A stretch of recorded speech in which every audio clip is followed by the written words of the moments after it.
नमस्ते, welcome to Sarang ट्रेडियोलॉजी। यहाँ पे हम ट्रेडिंग और साइकोलॉजी दोनों के बारे में पढ़ते हैं। तो आज की वीडियो आपने टाइटल में तो देख ही लिया होगा।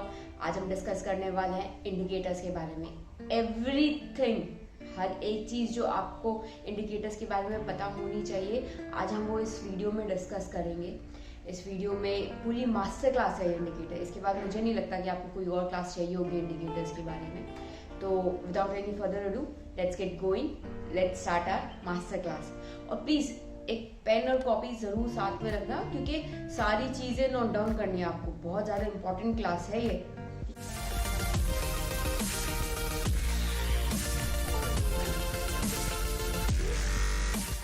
आज की मास्टर क्लास में हम टेक्निकल इंडिकेटर्स पढ़ने वाले हैं।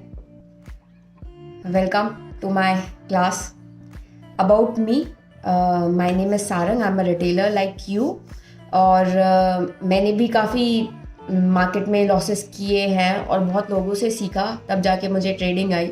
एंड आई डिसाइडेड कि मैं आप सबको भी सिखाऊं एक अच्छा ट्रेडर कैसे बना जाता है। तो प्लीज़ मेरे चैनल को सब्सक्राइब कीजिएगा अगर आपको बहुत सारा कंटेंट चाहिए जो आपको एक्चुअली में एक अच्छा रिटेल ट्रेडर बनाए। मेन ऑब्जेक्टिव हमारे पूरे वीडियो के हैं। इनके टाइम स्टैम्प्स मैं डिस्क्रिप्शन बॉक्स में डाल दूँगी। तो अगर आपको किसी टॉपिक पे शिफ्ट होना है तो आप उस टाइम स्टैम्प से उस टॉपिक पे सीधा जा सकते हैं, उसको देख सकते हैं। ठीक है, ऑब्जेक्टिव क्या होगा, हम सबसे पहले जानेंगे कि इंडिकेटर्स क्या होते हैं, कितने टाइप ऑफ इंडिकेटर होते हैं, इंडिकेटर को इस्तेमाल कैसे किया जाता है और इंडिकेटर को कैसे यूज़ नहीं करना चाहिए, ऑप्टिमाइज़ कैसे किया जाता है इंडिकेटर को। जो सिंपल इंडिकेटर्स हैं उनको और ऊपर कैसे लिया जा सकता है, और इंडिकेटर सही में हेल्प करते हैं या फिर बस ऐसे ही सब इंडिकेटर करते रहते हैं। और हम इंडिकेटर्स के बिना भी ट्रेड कर सकते हैं, सब प्राइस एक्शन से ट्रेड कर सकते हैं या नहीं। और मेरे टॉप 3 फेवरेट इंडिकेटर्स जो मैं इसमें डिस्कस करने वाली हूँ। तो लेट्स बिगिन। और ये बड़ा अच्छा कोट है, without data you are just another person with an opinion. अगर आपके पास डाटा नहीं है उसको चीज़ को प्रूव करने के लिए, तो वो सिर्फ एक ओपिनियन माना जाता है, एक वो चीज़ मानी जाती है जो आप सोचते हैं। ठीक है, डाटा प्रूव करता है कि हाँ वो सही में हो रहा है या नहीं हो रहा है।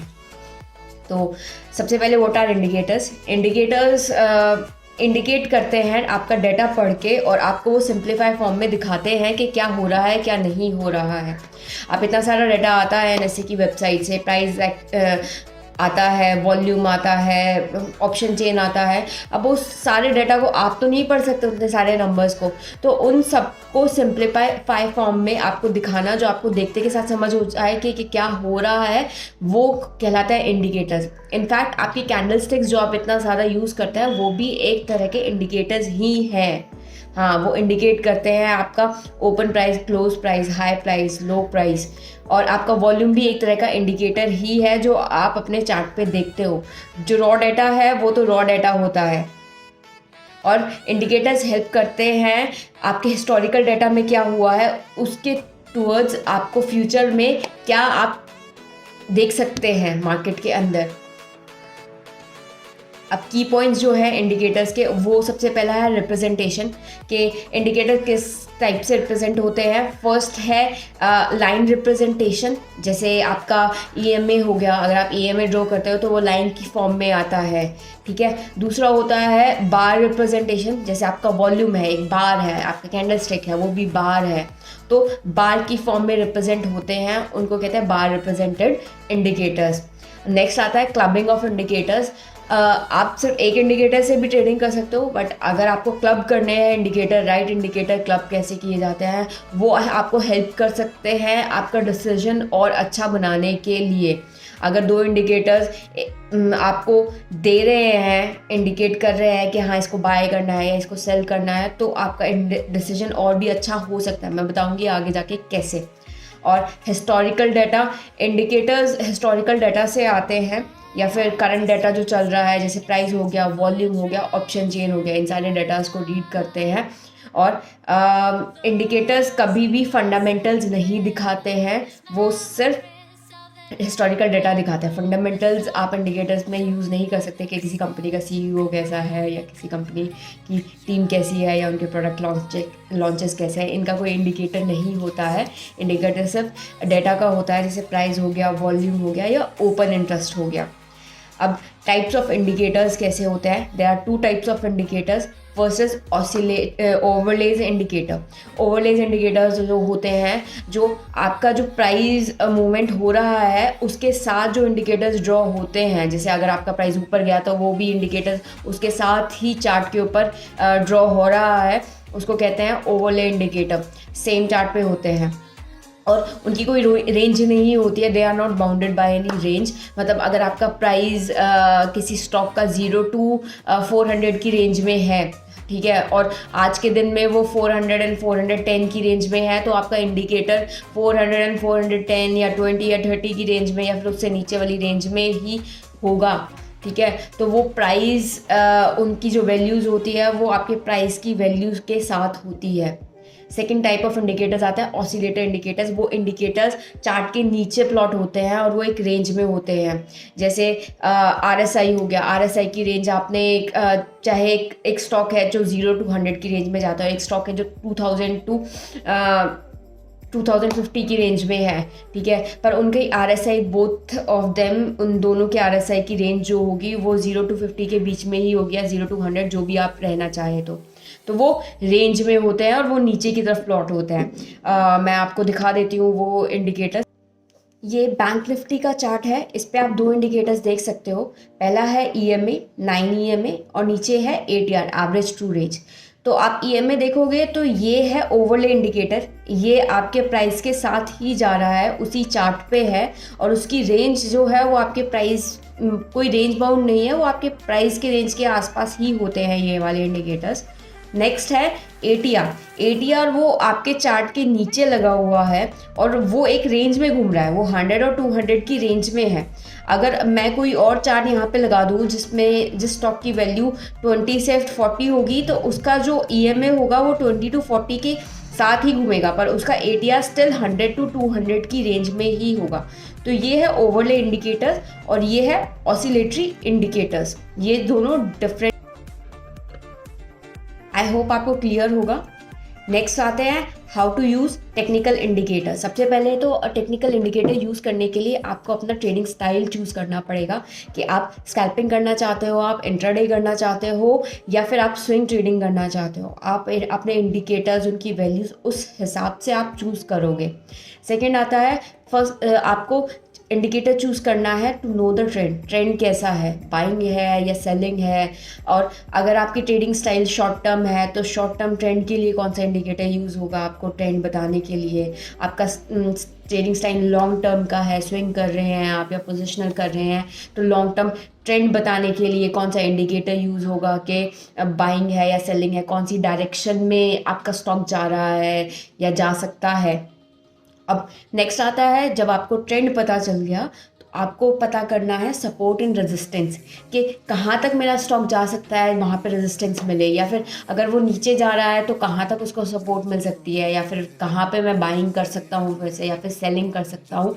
तो आप इसके लिए भी इंडिकेटर यूज़ कर सकते हैं। उसके लिए बहुत अच्छा इंडिकेटर है पिवट पॉइंट्स, जो कि आपको बताता है कि कहाँ पे सपोर्ट एंड रेजिस्टेंस है। नहीं तो आप ट्रेंड लाइन भी ड्रॉ कर सकते हैं, अगर आपको ट्रेंड लाइन ड्रॉ करनी आती है और आपको काफ़ी अच्छी यूज़फुल लगती है वो। तो फिर मार्केट सेंटिमेंट्स जानने के लिए आपको एक इंडिकेटर यूज़ करना पड़ेगा कि मार्केट ओवरबॉट है या ओवरसोल्ड है। मतलब अगर आपने एक स्टॉक बाय किया हुआ है, ठीक है, और वो आपकी डायरेक्शन में जा रहा है, पर जब ओवरबॉट हो जाएगा तो आपको लगना चाहिए कि मुझे या तो ट्रेल कर लेना चाहिए या फिर उसको बुक कर लेना चाहिए, क्योंकि ओवरबॉट हो गया। जैसे ही ओवरबॉट होता है सेलिंग आएगी और फिर वो गिरेगा तो आपका इतना प्रॉफिट नहीं होगा। तो मार्केट सेंटिमेंट जानने के लिए एक इंडिकेटर, और फिर indicator to enter and exit a stock. आप उसके लिए आप सपोर्ट एंड रेजिस्टेंस भी यूज़ कर सकते हो, आप उसके लिए ईएमए भी यूज़ कर सकते हो। इनफैक्ट आप उसके लिए ओवरबॉट और ओवरसोल्ड जो इंडिकेटर्स हैं वो भी यूज़ कर सकते हो। तो अब आपको देखना है कि आपको कैसे क्लब करना है आपकी रिक्वायरमेंट के लिए। फिर आप ट्रेलिंग स्टॉप लॉस के लिए भी इंडिकेटर यूज़ कर सकते हो। कोई मोमेंटम बेस्ड इंडिकेटर है जो ट्रेलिंग के लिए बहुत ज़्यादा काम आता है, जैसे वीवैप हो गया, आप उससे अपना ट्रेल करके करके करके प्रॉफिट बुक कर सकते हो। ठीक है, तो आपको ये रिक्वायरमेंट्स है, entry, exit, support, resistance, market का सेंटिमेंट क्या है और मार्केट का ट्रेंड क्या है, इन सब के लिए आपको इंडिकेटर्स, कुछ इंडिकेटर्स हैं दो चीज़ें भी बताते हैं। तो आपको खुद ही देखना है कि आपको क्लब क्या करना है और कैसे करना है अपने ट्रेडिंग स्टाइल के हिसाब से। अब नाउ आता है नेक्स्ट, यूजिंग मल्टीपल इंडिकेटर्स के क्या हम मल्टीपल इंडिकेटर यूज़ कर सकते हैं? ज़रूर यूज़ कर सकते हैं। इनफैक्ट आपकी एक्यूरेसी बढ़ाता है, आपकी डिसीजन मेकिंग को और एक्यूरेट करता है यूजिंग मल्टीपल इंडिकेटर। एक इंडिकेटर, जैसे एक इंडिकेटर ने आपको बता दिया कि ट्रेंड क्या है, ठीक है, बाइंग ट्रेंड है। फिर दूसरा इंडिकेटर आपको बता रहा है कि मोमेंटम है मार्केट के अंदर। तो आपने दोनों को क्लब किया कि हाँ मुझे बाय करना है, और जब मार्केट में मोमेंटम हो तब बाय करना है कि मुझे जल्दी अपनी प्राइस की वैल्यू मिले, मेरा प्रॉफिट अच्छा हो, जल्दी ही हो। तो आपने इन दोनों को क्लब किया और उन दोनों को यूज़ किया अपनी स्ट्रैटेजी में, तो आपको और अच्छा रिजल्ट मिलेगा, आपका डिसीजन और अच्छा हो पाएगा कि हाँ मोमेंटम भी है और उस डायरेक्शन में भी जा रहा है, तो आई एम मोर कॉन्फिडेंट कि हाँ वो और ऊपर जाएगा।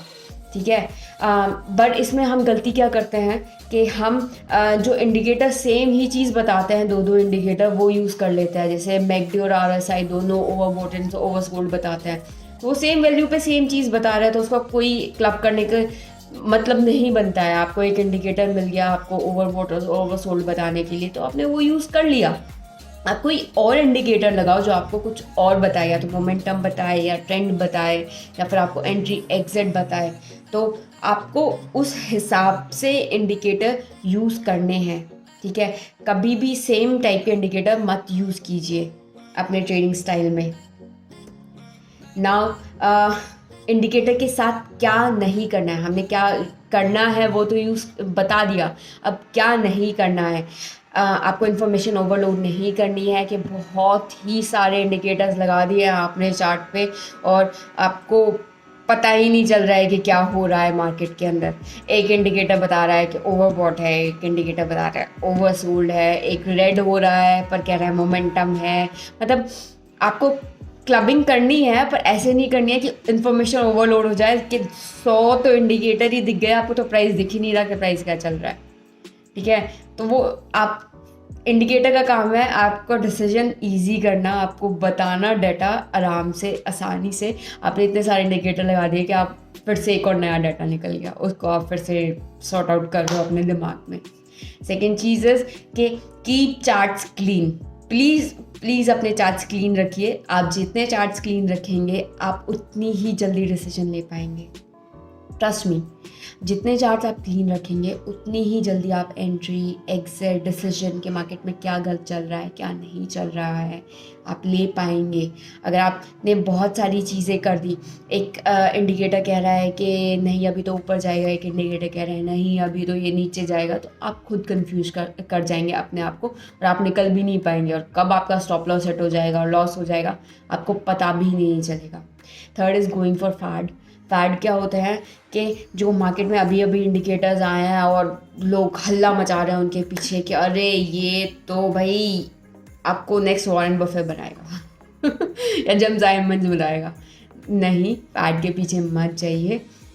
किसी भी चीज़ में फैड के पीछे मत जाइए, किसी भी स्ट्रैटेजी में, किसी भी इंडिकेटर में प्लीज़ फैड के पीछे मत जाइए। अपनी रिसर्च कीजिए, रीड कीजिए, उसको टेस्ट कीजिए अपने हिसाब से और फिर उसको यूज़ कीजिए। ठीक है, अब नेक्स्ट आता है ऑप्टिमाइजिंग इंडिकेटर्स। ये तो मतलब बहुत ही ज़रूरी है ऑप्टिमाइजिंग इंडिकेटर्स। ठीक है, ऑप्टिमाइजिंग इंडिकेटर्स का मतलब क्या है कि हर इंडिकेटर्स कोई ना कोई वैल्यू लेता है प्राइस की, वॉल्यूम की, ठीक है। उसके बाद उसकी कैलकुलेशन होती है, मैथमेटिकल कैलकुलेशन। जैसे EMA है, एक्सपोनेंशियल मूविंग एवरेज है, ठीक है। वो प्राइस लेता है कि आपने देखा कि 9 डेज़ का EMA आपने लगाया, तो 9 डेज़ का वो प्राइस लेगा कि किस हिसाब से जा रहा है और आपको इंडिकेट करेगा कि आपको बाय करना है, सेल करना है, कहाँ पे सपोर्ट है, कहाँ पे रेजिस्टेंस है EMA का। पर ज़रूरी नहीं है कि 9 EMA हर स्टॉक में काम करे। हर स्टॉक का अपना मूवमेंट होता है, हर स्टॉक का अपना ऑपरेटर भी होता है, आपको पता है। हर स्टॉक का अपना ऑपरेटर है इंडिया में, हर स्टॉक का अपना मूवमेंट होता है, हर स्टॉक अपने हिसाब से जाता है, अपने हिसाब से वर्क करता है। तो आपको अपने इंडिकेटर को भी उसी हिसाब से वर्क कराना है, उस स्टॉक के हिसाब से। तो हो सकता है कि एक स्टॉक में 9 EMA काम कर रहा हो, बट एक स्टॉक में 11 EMA काम कर रहा हो। मतलब सोचो कि एक स्टॉक में आपकी 9 EMA से 80% एक्यूरेसी आ रही है, पर दूसरे स्टॉक में उसी 9 EMA से 70% एक्यूरेसी आ रही है। पर जैसे ही आपने 11 EMA लगाया, आपकी एक्यूरेसी 82% हो गई। तो optimise your indicators according to stock. ये नहीं कि किसी ने बता दिया तो वो इंडिकेटर हर स्टॉक पे लगा दिया, छोड़ो, काम ही नहीं करना हमें, तो हर स्टॉक पे सेम ही इंडिकेटर, ठीक है। Please please please optimise your indicators according to the stock. I hope ये क्लियर होगा आपको। Please optimise them. और next is, do indicator really work? Yes they do, ठीक है। मार्केट में क्या हो रहा है, क्या नहीं हो रहा है, वो आपको सिंपलर फॉर्म में बताते हैं। डिसीजन तो आपके ऊपर है, ठीक है। वो इंडिविजुअल है कि आप उस इंडिकेटर को कैसे यूज़ करते हैं अपनी डिसीजन मेकिंग में हेल्प करने के लिए। डिसीजन तो आपको ही मेक करना है, इंडिकेटर्स बस आपको बता सकता है कि मार्केट में करंटली क्या हो रहा है। अगर आप प्राइस एक्शन में बहुत अच्छे हैं तो आप क्लब कर सकते हैं इंडिकेटर्स प्लस प्राइस एक्शन को अपने डिसीजन में और क्लियरिटी लाने के लिए, ठीक है। अपने अंदर कॉन्फिडेंस लाने के लिए कि हाँ यही हो रहा है मार्केट में, जिसकी वजह से आपको कॉन्फिडेंस आएगा, आपकी साइकोलॉजी चेंज होगी और आप बहुत ज़्यादा सक्सेसफुल हो पाएंगे मार्केट के अंदर। तो सब इंडिकेटर यूज़ करना इम्पॉर्टेंट नहीं है, राइट वे में इंडिकेटर यूज़ करना बहुत ही इम्पॉर्टेंट है। और क्या हम ट्रेड कर सकते हैं टेक्निकल इंडिकेटर? यस, आप सिर्फ प्राइस एक्शन से ट्रेड कर सकते हैं। आपको टेक्निकल इंडिकेटर की ज़रूरत नहीं होती, but technical indicators are a very, I would say very helpful tools, ठीक है, to make your trading journey easier. अब आप घर बना सकते हैं, ज़रूरी नहीं है कि आपको बड़ी बड़ी मशीन्स चाहिए होती हैं घर बनाने के लिए, ह्यूमन लेबर से भी बन सकता है। पर जब आप मशीन यूज़ करते हैं तो आपका घर जल्दी बन जाता है, आपका घर ज़्यादा अच्छा बनता है, ठीक है। आपको हेल्प करता है वो मशीन आपका घर बनाने के लिए। सेम विद टेक्निकल इंडिकेटर्स, आप सिर्फ प्राइस एक्शन से भी कर सकते हैं, बट टेक्निकल इंडिकेटर ज़रूर हेल्प करते हैं आपकी ट्रेडिंग में, बिकॉज सब उतनी आसानी से डाटा नहीं रीड कर पाते। हो सकता है कि आप बहुत अच्छे से डाटा रीड कर सकते हो, आप बहुत अच्छे से चार्ट को देखते के साथ समझ जाते हो कि क्या हो रहा है, but everyone is not like this. तो उनके लिए टेक्निकल इंडिकेटर्स बहुत अच्छा टूल है अगर अच्छे से वर्क यूज़ किया जाए तो। And last, my top 3 trading indicators that I use frequently and that are amazingly good. The first is EMA, exponential moving average. Exponential moving average बहुत ही अच्छा इंडिकेटर है आपको सपोर्ट एंड रेजिस्टेंस बताने के लिए। एक स्टॉक का बहुत ज़्यादा स्टॉक्स अपना सपोर्ट लेते हैं एक EMA के ऊपर, या फिर रेजिस्ट कर जाते हैं एक EMA से, ठीक है। और प्राइस मूवमेंट भी रिसेंट प्राइस मूवमेंट के अकॉर्डिंग होता है। EMAs के रिसेंट दिनों में क्या प्राइस मूवमेंट हो रहा है उसको ज़्यादा प्रायोरिटी देता है, जो कि हमें हमेशा देनी चाहिए रिसेंट डेज़ में जो प्राइस मूवमेंट है उसको। और मैं जब छोटी ट्रेडिंग करती हूँ, इंट्राडे करती हूँ, स्कैल्पिंग करती हूँ, तो छोटा EMA यूज़ करती हूँ। और जब मैं स्विंग करती हूँ या फिर पोजिशनल, तो मैं बड़ा EMA यूज़ करती हूँ, बिगर EMA। Next is Fibonacci retracement. Sorry, थोड़ा सा ज़ुकाम हो रखा है। तो फिबोनाची आपको पता होगा, प्लीज़ कमेंट में बताना। मैंने लास्ट वीडियो में भी पूछा था, कमेंट में मुझे ज़रूर बताना कि फिबोनाची कहाँ पे यूज़ होता है। हमारी रियल लाइफ में बहुत जगह पे यूज़ होता है। गूगल सर्च भी कर सकते हो, आपको कुछ ना कुछ तो पता चलेगा। इनफैक्ट किसी भी इंडिकेटर को यूज़ करने से पहले उसका ओरिजिन भी पता होना चाहिए आपको कि ये कहाँ से आया है और इसके पीछे थॉट प्रोसेस क्या है। तो फिबोनाची को नेचर सीक्रेट कोड कहते हैं। इसको नेचर सीक्रेट कोड क्यों कहते हैं ये प्लीज़ मुझे बताना, ठीक है। तो फिबोनाची नंबर्स यूज़ होते हैं, ठीक है, नेचर में पाए जाते हैं। उनको मैं सपोर्ट एंड रेजिस्टेंस के टूवर्ड्स यूज़ करती हूँ कई जगह पे, स्पेशली इंडेक्सेस में। तो ये मेरा सेकंड फेवरेट इंडिकेटर है जो मैं बहुत ज़्यादा यूज़ करती हूँ फिबोनाची रिट्रेसमेंट। और next is ADX। Average directional index. Average direction index बताता है कि मेरी डायरेक्शन में कितना मोमेंटम है, कितनी स्ट्रेंथ है। अगर एक प्राइस एक डायरेक्शन में जा रहा है, ठीक है, अगर वो ऊपर जा रहा है तो वो किस स्ट्रेंथ से जा रहा है। जितनी स्ट्रेंथ से जाएगा वो उतना ऊपर जाएगा, ठीक है, और जितनी कम स्ट्रेंथ से जाएगा वो उतना कम उसका स्टॉप लॉस हिट वापस आने का और स्टॉप लॉस हिट करने का चांसेस ज़्यादा है। तो ADX मुझे हेल्प करता है ये बताने के लिए कि मेरा इस ट्रेड में स्टॉप लॉस हिट होने का चांस कितना है, मुझे उसमें एंटर करना चाहिए या नहीं करना चाहिए। तो मैं ADX यूज़ करती हूँ उसके लिए। So it's end of our video.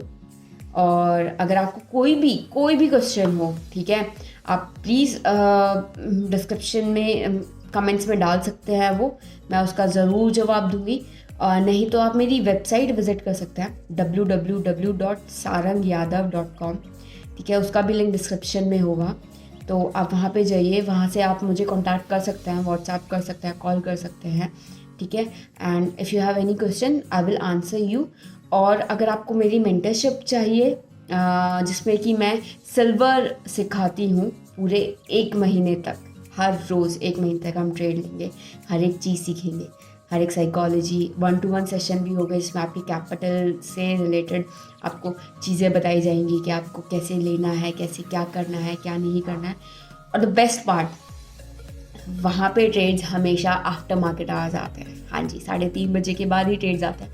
सुबह भी कमा सकते हैं, शाम को भी कमा सकते हैं। और अगर आप वर्किंग है तो बेस्ट है आपके लिए। तो हम सिल्वर कमोडिटी सीखते हैं उसके अंदर। तो अगर आपको वो करना है तो उसका लिंक डिस्क्रिप्शन में है, तो आप वहाँ पे जाके उसको ले सकते हैं। पूरा 1 महीना हम साथ में ट्रेडिंग सीखेंगे हर रोज़, ठीक है। और प्लीज़ सब्सक्राइब कर दीजिए मेरे चैनल को अगर आपको ये वीडियो पसंद आई है और ऐसा ही कंटेंट चाहिए, क्योंकि मैं सोच रही हूँ हर एक इंडिकेटर को इंडिविजुअली एक्सप्लेन करने के लिए। इस वीडियो में करती तो बहुत लंबी हो जाती। तो थैंक यू, नमस्ते, मिलते हैं फिर से अगले वीडियो में।